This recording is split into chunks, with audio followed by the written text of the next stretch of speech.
I am Septimius the Great.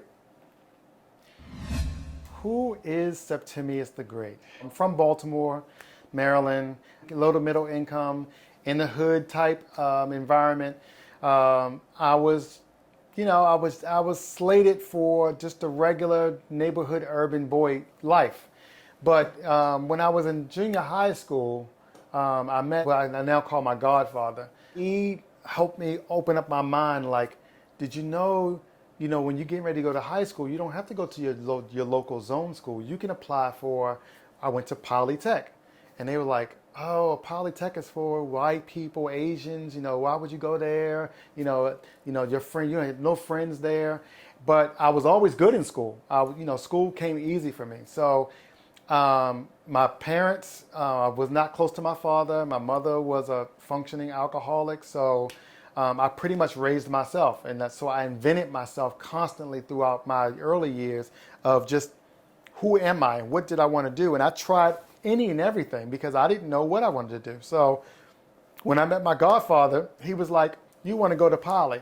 So I signed my documents and sent myself to a high school in Baltimore that had black, white, Latino, and Asian, focused on science, engineering, and math. Just a matter of, a 2-mile radius. It was a whole nother world that I just wasn't used to. I was used to like my friends, like in the hood. We saw the drugs and crime and, and all of that every day was normal. So when I got to the school, my hood friends thought I was trying to be somebody I wasn't. They was like, oh, now you go to Polytech, I know you bougie, whatever. And I was like, no, it was just different. It's different. It's all the same. It's all different.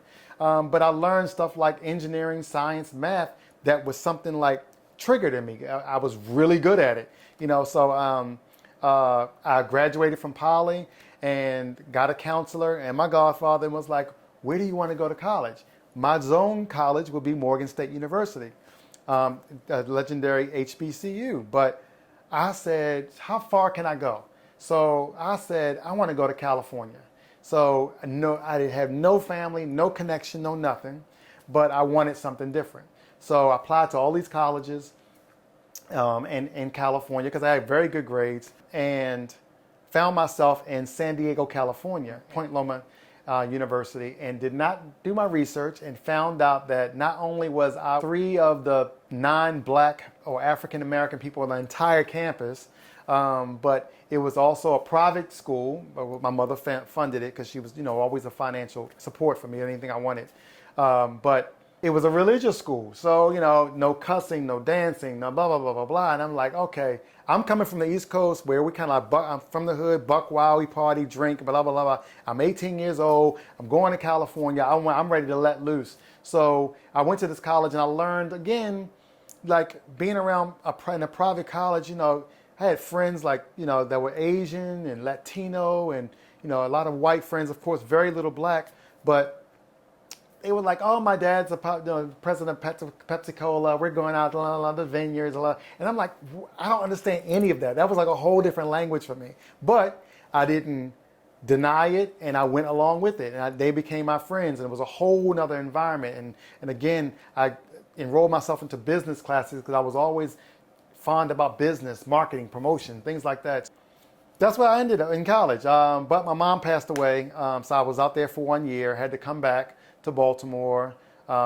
Again, I kind of raised myself, did not know how to write a check, how to bank accounts. I didn't know about credit. I didn't know about, anything except for I just inherited a house that my mother left me because she died. Insurance policies, a bunch of money. Don't really connect with my hood friends no more because, I done got out. So I had to like reinvent myself again to like, okay, now I am 18 years old with almost $1 million, a house and cars, no real family. Well, the family did come around. I didn't really know. I know them, but I was never close to my family. So once again, I was on my own again. So I reinvented myself.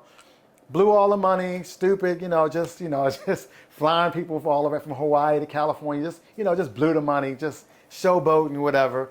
But then I went back to college for a little bit and Morgan State University. which is a local college. I was sitting there one day and I was like, I don't want to do this. And, counselors keep telling me I'm very good at it, but I don't want to teach science. I don't want to teach business. I want my own. I want to do something that's creative and unique. So I left college and I didn't go back. And from there, I started little businesses like creative events and doing fashion shows and modeling and lip syncing and entered into male pageants and just anything entertainment. I kind of like stumbled into it until 2010. I was like, I want to be a music artist. I don't know anything about it. I don't know anything how to write, studio, nothing, but I'm going to find out. I kind of reinvented myself. So I was Googling, for like what I wanted to do for myself. And I woke up and I said, I want to be a music artist. And my friends thought I was crazy, but I decided I wanted to do it because I had an interest in it. Of course, I have a family line that's been in music also, but I decided to create this character, Septimius the Great. And I Googled a name for like a powerful black figure in history and found that there was a real Septimius Severus that was a Roman emperor from Africa who was coined as the first black Roman emperor.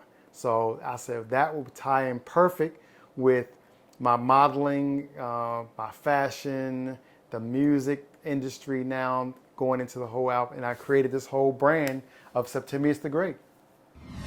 Some of the hurdles, the biggest hurdles I've had in my journey is, one, I developed the product or the brand. I knew who I wanted to be. I knew what I wanted to do. But finding the right team to understand that is a little hard because I can't do it all myself. So, in order to be a successful brand, you got to have a marketing team. You got to have, people who does PR, somebody does bookings, somebody do the management. You got a business side. You got contracts, copyrights, trademarks, you name it. In order to be a good brand, you have to there's a lot of wheels that's happening and they all connect to each other like one motor. And my biggest hurdle is finding somebody who understands that, because Septimius is not a hip hop artist. I'm not a pop artist. I'm not an EDM artist. I'm not a dance music artist. I'm not just an actor. I'm not just an entertainer. I'm not just a model. I'm like a whole conglomerate brand that unless someone really understands that I have no limits, that my creativity and uniqueness can go from A to Z, 1 to 3,000, 3 million in a quick of an eye. That's the team I need. I need someone who thinks out of the box and out of the norm. And that's been a big journey. I've met some great people who've managed me, who've promoted me, who pushed me, who believed in me. But this Septimius brand is a huge project. And finding people that don't want to ride your coattail because you're Septimius the Great, who wants to like use your connections to use for their connections, or Septimius the Great is so off or weird that does not fit in the cookie cutter of a music artist or a model or actor or whatever. To find somebody to understand that's the hardest part. And it's like me giving my baby over to someone to like help me with it, and a lot of people just don't know what to do with it. I'm always asked like what my genre is, or how do I fit into the music categories, and it's been a challenge. I have a love for house music. That's what I kind of grew up on, but I don't sing, so it crosses me into hip hop because I rap or chant a lot like will.i.am. will.i.am is a very inspirational figure for me because he's a creator and an innovator, but he's also musically a genius and also performing genius. So I know when I first started, I said that my genre was pop fashion. Because it was pop music because it incorporated everything. I brought in, on my songs, opera singers, rock guitarists, R&B singers, gospel singers, whatever I felt that it sonically sounded like something that you can dance to, but had other elements of different genres. That became my genre. So it was funny because I also heard something called hip hop, which is another genre. But I don't really fit in any of that because it all depends on what I feel like creating. Like I might feel like a slow, sexy song or a hip hop club song or a straight EDM song. It will always reach you mentally and emotionally by feeling good. Whether it's feeling good sexually, feeling good fun, feeling good just want to dance, whatever. But that's, I don't know if there's a feel good genre, but that's me. So I don't really fit in any regular mold when it comes to for genres. Well, what sets me apart from other artists is when I started this, I didn't start because I wanted to be famous. I started it because I really wanted to see if I could create music and tie in fashion and everything else that I always do in entertainment. So I interview with different people, management companies. I idol people like Prince, Michael Jackson, Lady Gaga. I was able to get a hold to Lady Gaga's management and let them know, I'm a new artist and I'm, just wanting to get some insights on how to become a music artist successfully. So what I did was I learned that I didn't want to be the best singer, the best rapper, the best looking, or the best stage performer. I wanted to get a little bit of everything because I was told that you had to become a triple or quadruple threat in order to be successful, which means I didn't have to have the best lyrics. I didn't have to look the best. I didn't have to have the best stage or the clothes. I just had a little bit of all of it. And if I get a little bit of all of it, it makes me successful and makes me long standing because you sound good, you look good, and people remember you by your stage performance or your appearance. So those are the secrets I put together to make me long standing. What do I have coming up in the next 2 years? I don't even know. It's hard to even understand what's going on because since COVID was like a whole planning period for me, like developing who I am, what I want to do, and how far did I want to go. So the music artist was what launched all of this, but then I stumbled into this acting thing. So the acting thing is I enjoy it because I've typically been acting this whole career because I had to become an image of Septimius the Great.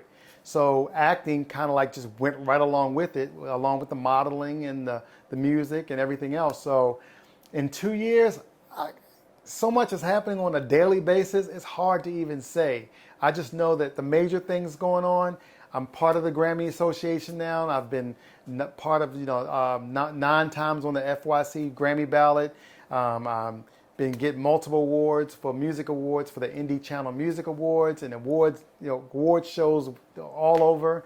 But most recently is the acting thing. When I was approached to be the lead actor for the Severus, the Black Caesar TV series, from book to TV series, it was my first time doing a scripted, character role of acting, and that has launched me over into Europe now for this whole TV series, which is being slated for either Amazon Prime or Netflix. So, and also HBO Max. So we're in production for that too. So in 2 years, I have no idea.